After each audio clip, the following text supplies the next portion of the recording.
Alors que la publication officielle de la liste des joueurs qui vont défendre les couleurs de l'équipe nationale du Sénégal en terre ivoirienne est prévue ce vendredi prochain, Aliou Cissé doit être actuellement en pleine réflexion pour se décider de quels joueurs va-t-il faire confiance. De notre côté, nous allons donner notre liste probable des joueurs qui vont certainement figurer sur cette liste officielle. Dites-moi en commentaire quel est votre ressenti et quels joueurs aimeriez-vous voir dans cette prochaine liste que Aliou Cissé va publier ce vendredi prochain. Et bienvenue dans cette nouvelle vidéo d'Actu Foot. Mais avant de commencer cette vidéo, je vous suggère d'abonner et surtout liker la vidéo pour ne rater aucune de mes prochaines vidéos. Et sans plus tarder, on va directement mentionner cette liste par au niveau des gardiens de but. Évidemment, Aliou Cissé va certainement miser sur la continuité. Je pense qu'il va faire confiance évidemment à Edouard Mendy, Séné Timothy Dieng et bien sûr Mourinho. Dans la charnière centrale, ces deux centraux, Kalidou Koulibaly et Moussa Niakhaté seront doublés par Abdoulaye Seck et bien sûr Abdou Diallo. Dans l'entrée 3, on ne connaît pas pour l'instant la durée d'indisponibilité de Youssouf Sabaly, mais de toute façon, Aliou Cissé va certainement faire confiance à Youssouf Sabaly et bien sûr Formose Mendy. Dans la latéral gauche, évidemment, il n'y a pas de surprise, évidemment Ismaël Jakobs, suppléé par bien sûr Fodé Ballo-Touré. On a un traitement au niveau du milieu de terrain, vu que Aliou Cissé va miser sur la continuité, je ne pense pas qu'il y aura de changement. Évidemment, on aura Nampalys Mendy, Idrissa Gana Gueye, Diol Lepi, Pape Matar Sarr, Pape Dieye, Lamine Camara, Pathé Ciss, Krépin Diatta et Cheikhou Kouyaté. Et pour finir en attaque, il y aura Sadio Mané, Iliman Ndiaye, Ismaïla Sarr, Nicolas Jackson, Boulaye Dia, Bamba Dieng et Habib Diallo. Et place aux explications de mes soirs, on va commencer surtout au niveau des gardiens de but, même s'il n'y a vraiment pas beaucoup de débat sur ce niveau-là. Évidemment, à moins qu'il y ait des surprises, mais ce sera certainement ces trois gardiens, même s'il y aura un petit peu de service évidemment, avec Alfred Gomis qui sera certainement comme réserviste pour un cas de blessure.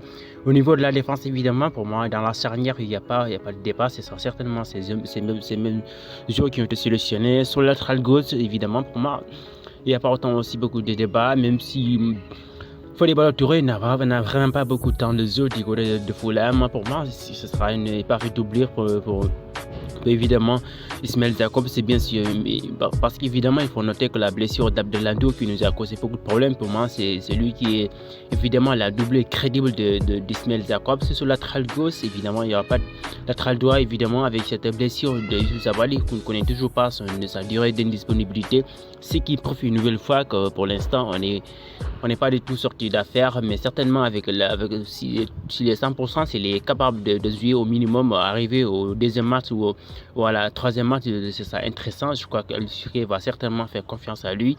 Évidemment, dans la latéral gauche droite, il y a aussi Krépin Diatta qui, même si je l'ai cité au niveau du milieu de terrain, et Krépin Diatta est capable d'évoluer. On a vu récemment, c'est lui qui a occupé sur le poste de latéral droit dans cette équipe nationale du Sénégal. Et il le fait très très bien au niveau de l'AS Monaco, ce qui veut dire certainement qu'Aliou Cissé va certainement s'appuyer sur évidemment cette polyvalence de Krépin Diatta sur au niveau évidemment du milieu de terrain. Je pense que pour moi, si j'étais à sa place, je ferais certaines rectifications. Évidemment, il y a trop de milieux de terrain. Avec ces 9 milieux de terrain, c'est vraiment compliqué. Mais comme vous le savez, avec ces matchs-là, certains joueurs sont certainement sur la tribune, ce qui veut dire que le Cissé va certainement prendre quelques joueurs seulement au niveau du milieu de terrain. Et pour moi, le milieu de terrain, si j'étais à sa place, il y a certains cadres qui ne sont pas à cette cadre-là, mais comme vous le savez, en connaissant Aliou Cissé, il va certainement amuser sur ces cadres-là.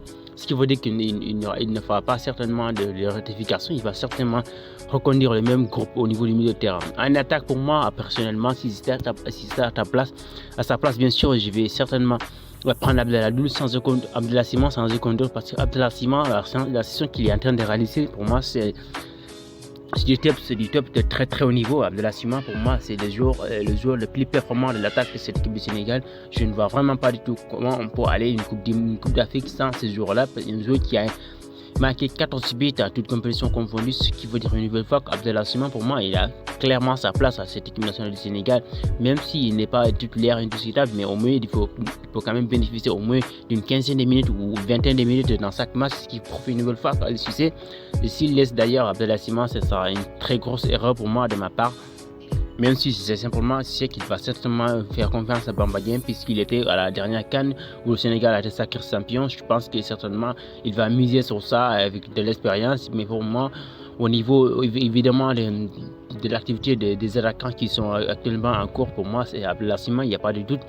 À part ça, il n'y a pas vraiment grand chose à dire, évidemment, parce qu'on sait tous que notre attaque, et c'est ça pratiquement les mêmes hommes avec Iliman Ndiaye, bien sûr, qui pour moi n'est pas, même s'il n'a pas fait une très bonne saison, mais avec ses derniers matchs qu'il a fait du côté évidemment de l'Olympique de Marseille, il est quand même en amélioration. Au niveau du, évidemment, Ismaïla Sarr, pour moi, c'est la grande interrogation. Ismaïla Sarr n'est pas du tout en sa forme.